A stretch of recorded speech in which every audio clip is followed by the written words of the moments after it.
volta com o nosso Você Bonita para essa quarta-feira animadíssima e com assuntos importantes. Como é bom poder, trazer informação para a gente conhecer cada vez mais, principalmente quando a gente fala de medicina, o quanto a medicina evoluiu e o quanto a gente pode oferecer hoje e mudar a vida de tanta gente. O assunto é bem interessante, é a primeira vez que a gente vai falar sobre isso no Você Bonita e pouco estão falando. Então a gente resolveu tratar desse assunto agora, porque de fato é uma novidade. Transplante de útero. Sabia que existe transplante de útero? A gente vai entender quais são essas condições, como é feito o transplante de útero e entender como isso também pode ajudar e devolver para muitas mulheres o sonho de gerarem um bebê, de serem mães, né? Quem vem para falar do assunto, ela que é minha médica, que eu adoro, e a gente bate muito papo. E na verdade foi sugestão dela esse assunto, que eu achei muito legal. Doutora Ana Lúcia Beltrame, seja bem-vinda.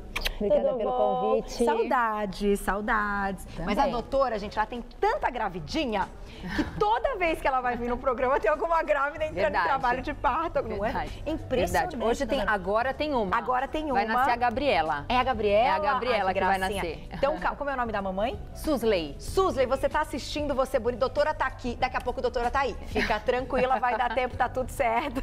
Porque também tem um tempo, né, doutora? Leva um tempo pra entrar. O trabalho de parto é demorado, né, Carol? Então, fica calma que vai dar tudo certo. Mas o nosso assunto hoje, até brinquei com você antes da gente entrar, falei, não quero saber, eu não pesquisei sobre o assunto, não tirei nenhuma dúvida com a doutora, porque eu quero deixar toda essa curiosidade pro momento mesmo, pro nosso programa ao vivo, que eu acho que assim fica muito mais gostoso. A primeira coisa que eu queria te perguntar, que eu fiquei pensando, é o seguinte: o útero não é um órgão vital, né?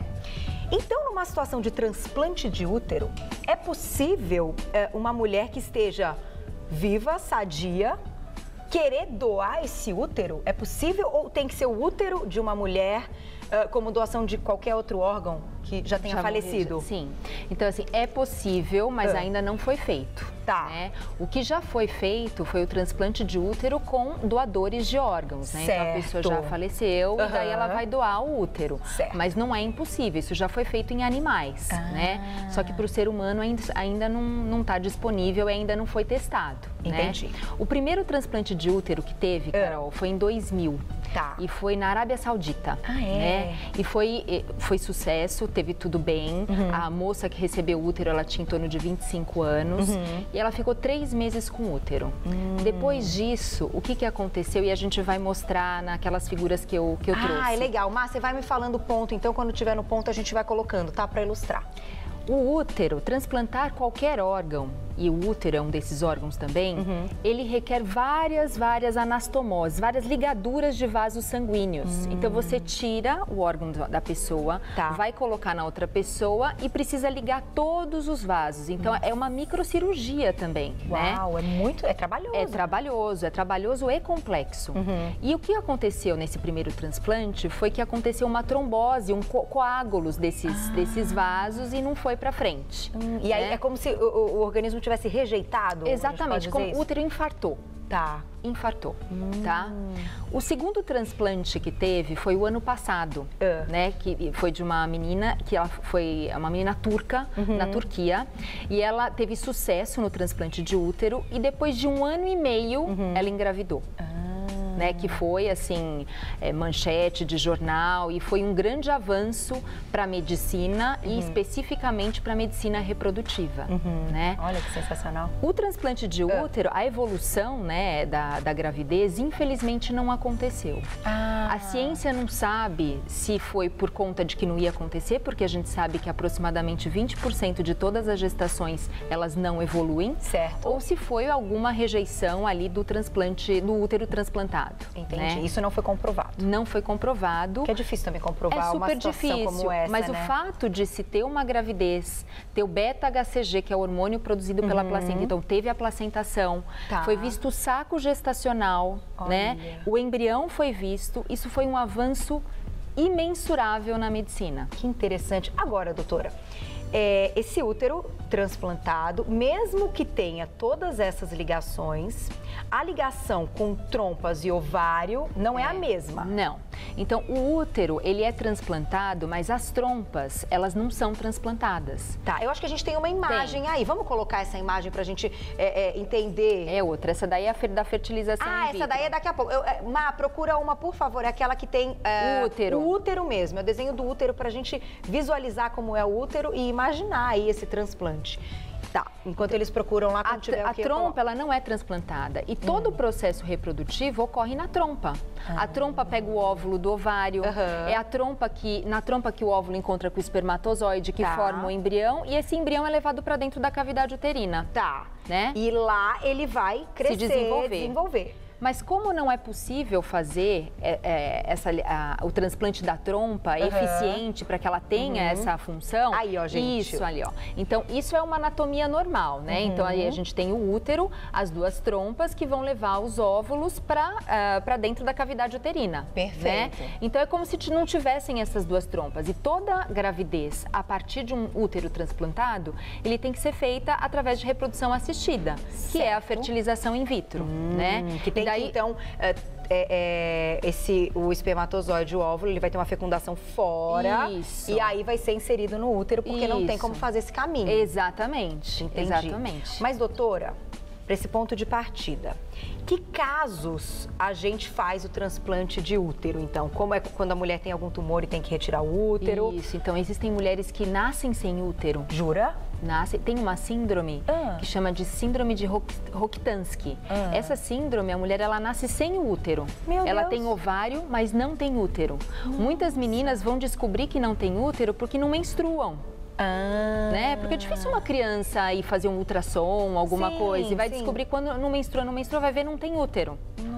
Existem casos de pacientes que têm útero, mas têm útero mal formado, né? Ou útero muito pequeno, ou um útero que a gente fala que é um útero de Delphi, que a formação do útero é como se fosse assim, duas bananinhas que se juntam e daí o septo entre as duas bananinhas ele é reabsorvido. Então existem múltiplas malformações uterinas que podem dificultar a gravidez. Entendi. Então, nesses casos, ou mulheres que tiveram que tirar o útero por algum motivo, algum tumor, algum problema, que tiveram que tirar o útero, né? E mesmo que a mulher tenha, então, esse útero e seja um útero que dificulte a gravidez, é possível retirar o útero da mulher e colocar o outro. Ainda, apesar desse avanço, Carol, o transplante de útero ainda é uma promessa. Porque ainda a gravidez, ela não aconteceu até o final. E a gente sabe que o que acontece? O útero, diferente do rim, por exemplo, transplantado, diferente do fígado transplantado, ele vai crescer, ele se modifica. Então, ele cresce, as vascularizações, os vasos, eles ficam entrando e aumentando. A gente tem a placentação. Então, existem muitos passos ainda a serem passados. Mas o fato de ter tido uma gravidez, isso realmente foi um marco na medicina reprodutiva. É assim, é um sinal que é possível a vida, ele ter ali grudado, começado a crescer, se desenvolver. Exatamente. Mas porque, doutora, pensando assim, no transplante de útero, enfim, pensando na gravidez, como você falou, o tamanho que aumenta tudo isso, é possível no momento desse transplante ter noção, porque são muitos vasos mesmo. Muitos vasos. Quando eu lembro da minha barriga, que a gente via ali, é muito vaso. Então eu acho que tem até uma figura dos vasos sanguíneos. Vamos mostrar, né? Pra gente ter noção aí da complexidade dessa cirurgia. Então, quanto tempo dura uma cirurgia como essa? Uma tarde inteira. Uma tarde inteira. Uma tarde inteira, no mínimo umas 8 horas de cirurgia. Tenho mais uma dúvida. Esse útero, olha aí, gente, meu Deus, olha só. São muitos vasos, então realmente é complexa, né? É impressionante, né, ter dado certo, impressionante e fantástico.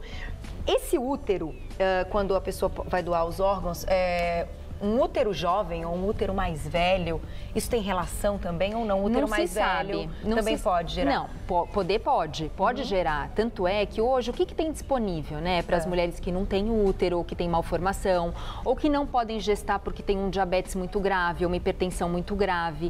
Hoje a gente tem a barriga solidária, que é o útero de substituição. A famosa barriga de aluguel, né? Hoje isso é possível, é legalizado. É legalizado, a gente tem uma resolução do Conselho Federal de Medicina, só não pode ter caráter comercial, então você não pode pagar alguém para gestar para você. Entendi. Então, o que o Conselho liberou é que sejam parentes, tanto ou pode ser da mulher ou do homem, ou se for um casal homoafetivo, tem que ser o parente de um dos dois, até 4º grau, ou seja, prima, até prima. Pode ser. Pode ser. Há 2 anos atrás, era só até irmão. Olha. Hoje até prima. E é fantástico. E assim, isso acontece, é liberado, se faz no Brasil rotineiramente para pessoas que têm problemas para engravidar. Então é uma alternativa muito boa. O problema, Carol, é que quando a gente recebe um órgão, a gente tem que tomar alguns remédios para não rejeitar esse órgão, né? Que são medicações que são chamadas imunossupressoras. Tá. É como se você não tivesse imunidade. Tá. Por isso que os transplantados de rim, de fígado, precisam tomar muito cuidado para não pegar infecções. A mesma coisa acontece no útero. Então, quando se oferecer o transplante de útero, e se isso for factível, a mulher vai precisar, a mulher e o médico e a família, balançar e ver o que vale a pena. Será que vale a pena eu ficar tomando uma série de remédios para não rejeitar o útero e eu vou ter a minha imunidade comprometida? Ou será que eu posso usar uma barriga solidária? Uma outra coisa, essas medicações, ela dependendo da medicação, ela pode causar restrição do crescimento fetal no útero, né? Isso pode causar perda gestacional. A gente não sabe se esse abortamento que essa menina teve tem relação ou não. Então existem ainda algumas barreiras a serem puladas, a serem derrubadas, para que isso seja aplicável no nosso dia a dia. Mas aqui no Brasil já foi feito um transplante de útero ou não? Aqui não.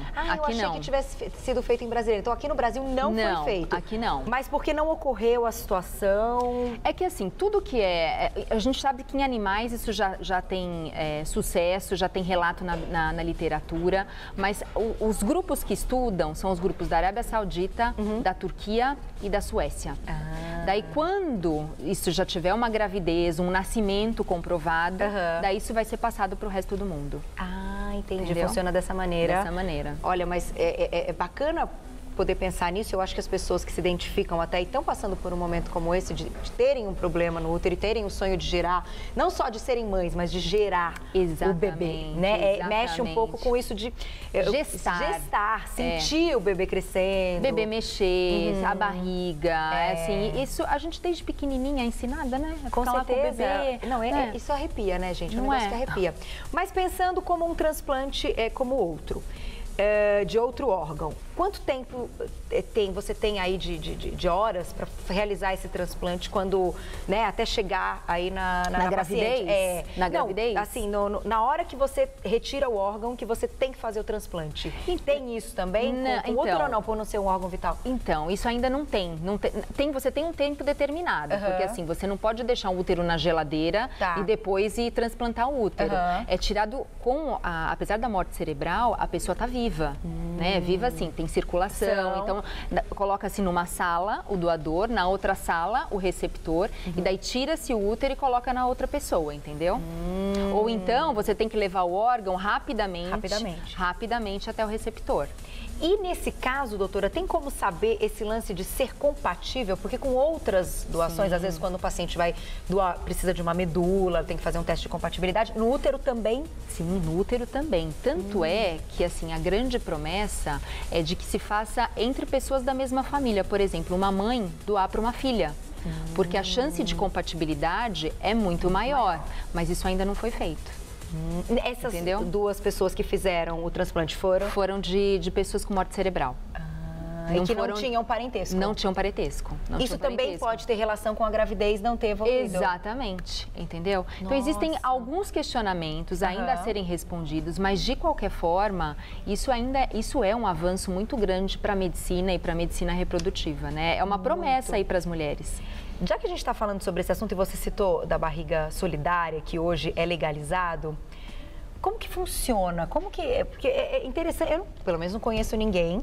Você já teve pacientes assim nessa situação? Já tive. E como é feito? Na verdade, isso é um conselho do médico, porque eu acho que às vezes as pessoas também não sabem que hoje isso é possível e legalizado no Brasil, né? Então, por exemplo, se tem uma mulher que tem um diabetes muito forte, que ela não consegue levar a gestação para frente, porque dependendo do diabetes pode dar óbito fetal. Então, a gente orienta que tenha uma barriga solidária, que vai ser algum parente dela. E como que funciona? Os óvulos dessa mulher, dessa mãe, são normais. Então, a gente estimula, aspira os óvulos, fecunda os óvulos no laboratório através do processo de fertilização in vitro. Certo. Só que ao invés de transferir para o útero dessa paciente, a gente vai transferir para o útero da barriga solidária.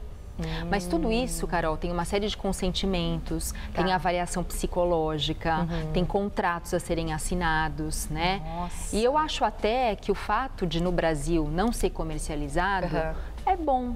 Porque acho que eticamente é uma coisa mais aceitável e a mulher, a mãe, fica protegida, né? É verdade. A mãe fica protegida. É porque tem o lance, bom, que a gente acompanha em novela, né? Vamos pensar nos casos de novela. Que leva embora. Depois que a pessoa tem o bebê, ela quer ficar com o bebê?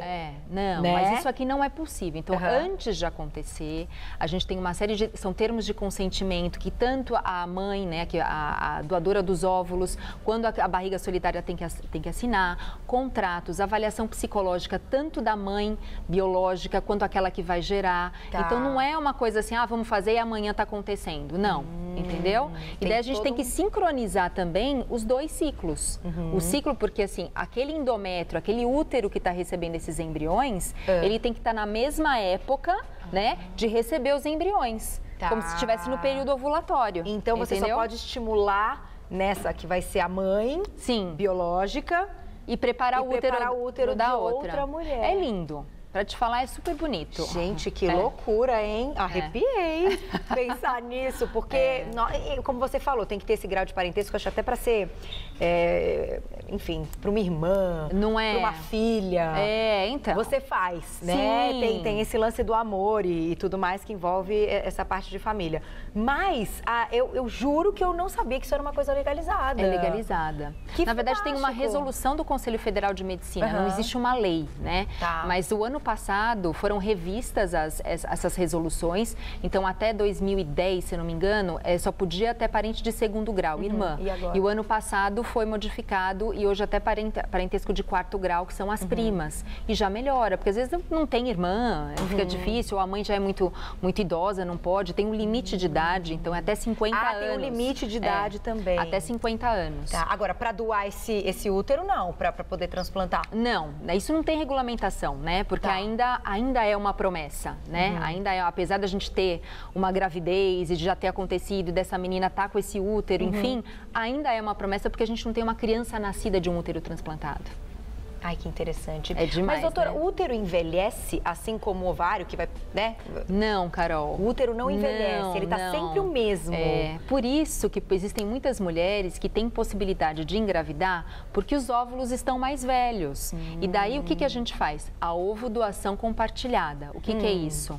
Uma mulher mais jovem doa os óvulos para essa mulher mais velha. Entendeu? Através de um processo de fertilização in vitro, a gente faz com os óvulos da doadora. Essa doadora, a gente fecunda o óvulo da doadora com o sêmen de quem vai receber. E daí forma o embrião e a gente coloca o embrião dentro do útero. Isso chama-se ovodoação compartilhada, que também é regulamentada pelo Conselho Federal de Medicina. E claro que essa mulher, ninguém sabe qual foi essa doadora. Anônima. É anônima. Absolutamente. Sempre. É como se tivesse um lugar para que ela vá, doe. Normalmente, quem doa são mulheres que estão fazendo o tratamento, mas que, por exemplo, tem muitos óvulos, não precisa de todos esses óvulos e o fator de infertilidade é do marido. E daí ela doa parte dos óvulos para uma pessoa que está precisando. Gente, isso também é um assunto polêmico. É polêmico, né, gente? Porque nesse caso você pensa assim... Ai, mas o filho... Bom, o filho é de quem gerar? Vai ser... Não, aí se a barriga é de aluguel, você fala, mas o filho é de quê? Ai, gente, que complicado, doutor, esse assunto.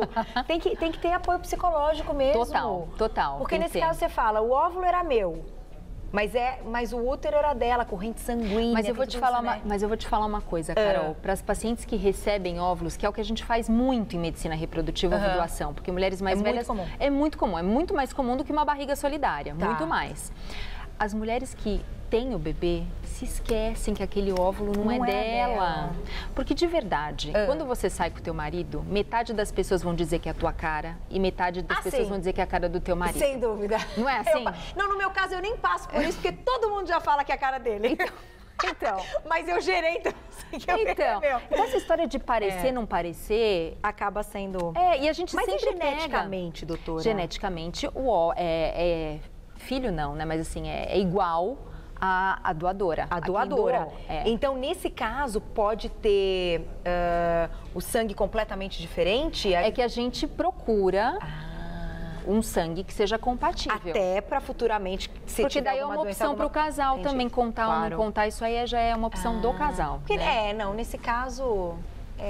como é, não é que você vai contar para uma criança, não, mas o óvulo não era... É uma coisa... Complicado, Gente, é complicado. Que polêmico esse assunto. Você viu isso, Lilzinha? Interessante, né, Lilzinha? Você gostou da ideia? Fazer uma barriga de aluguel?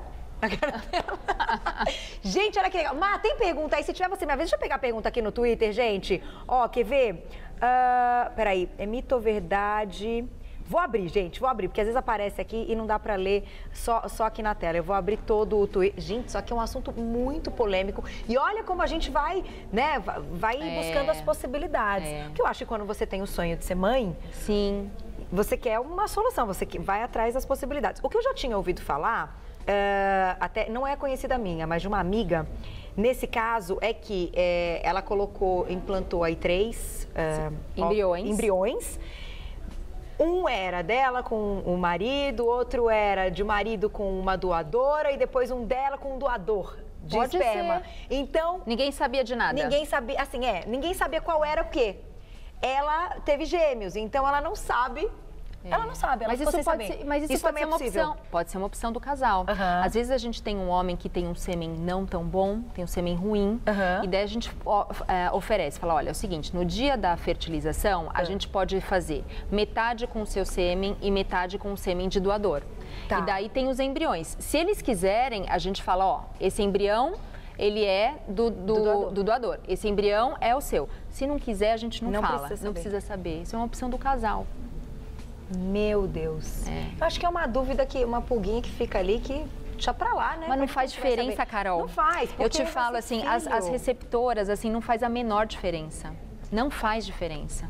Elas esquecem. Esquecem. Tem uma gravidez normal. Mas, Carol, se a gente sair ali na rua e falar assim, essa aqui é a minha irmã, Carol, quem que não vai acreditar? É verdade. Verdade, isso não Mas tem. não é. E ainda procurando doadores que tenham aí características exatamente, próximas. É isso que a gente faz. A gente facilita, né? Não pode colocar num oriental. Não, de jeito nenhum. Negro num branco. Não. Esse tipo de situação. Exatamente, isso a gente não faz. Vamos lá. A Paola perguntou o seguinte, Paola, beijo pra você. É verdade, a gente não falou sobre isso. Tem alguma contraindicação para o transplante de útero?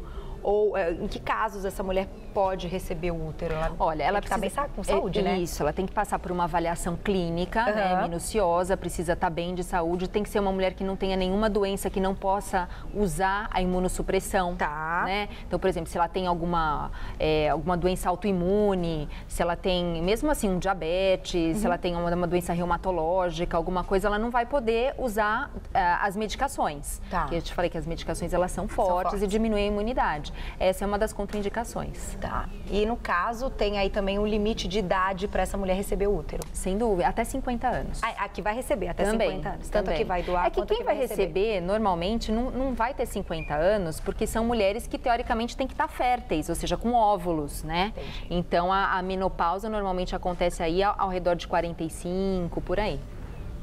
Fantástico, doutora. Estou assim...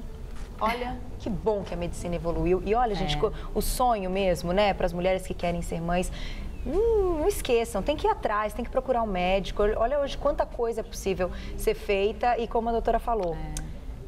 Depois tem muita coisa. A pessoa você sabe, Carol, se foi doado esse óvulo, se não foi doado. Esquece. E vou te falar, a emoção de dar a notícia de alguém falar assim, olha, você tá grávida, um casal que tá tentando engravidar há muito tempo, é tão legal. Eu falo que isso que me faz, que me movimenta no dia a dia. Com certeza, posso porque imaginar. Assim, é um presente que a vida dá para essa pessoa. Então assim, desistir do sonho, jamais. De jeito nenhum. Jamais. De jeito Acho que a medicina aí tá aí para ajudar. Com certeza. Pra gente fechar, doutora, agora me veio uma dúvida. A gente sabe que, além dos órgãos, o que envolve também muito esse ciclo todo é a parte hormonal. Sim. E aí, a parte hormonal? A parte hormonal é do ovário, não é do útero. Não é do útero. Não. Então, é ele que vai aumentar a progesterona? Isso é só ovário. Tá. Só ovário. O útero, não. Mesmo que depois que você faça o transplante do útero e não tenha essa ligação, os hormônios continuam circulando. Eles vão circular pelo sangue que vai chegar no útero e vai estimular o endométrio, que é aquela camadinha de dentro do útero, para receber os embriões. Entendi. Então, os hormônios continuam aí... Iguais. Iguais. Iguais. fantástico. Só posso te agradecer, doutora. Ai, adorei, Obrigada. Carol, Eu que adorei. amo sempre. Agora a doutora vai correndo. Eu vou. Porque tem um parto, tem a Gabriela chegando aí. Um beijo pra mamãe e pra Gabriela. Quero agradecer. Doutora Ana Lúcia, a gente escreve textos tão legais. Eu acho que é bacana a gente se informar cada vez mais. Você pode acessar o site www.anabeltrame.com.br anabeltrame.com.br. Vale a pena, é um assunto fantástico. E volta pra gente continuar. Prazer. Eu acho que numa próxima a gente pode falar sobre isso, exatamente sobre essa doação aí de óvulos, de espermatozoides, conhecer um pouco mais como é esse trabalho, onde ficam, né, esses óvulos armazenados. Muito fantástico o assunto. Obrigada. Beijo, doutora. Tchau, querida. Ótimo parto. Obrigada. Tchau. Ai, que delícia, né?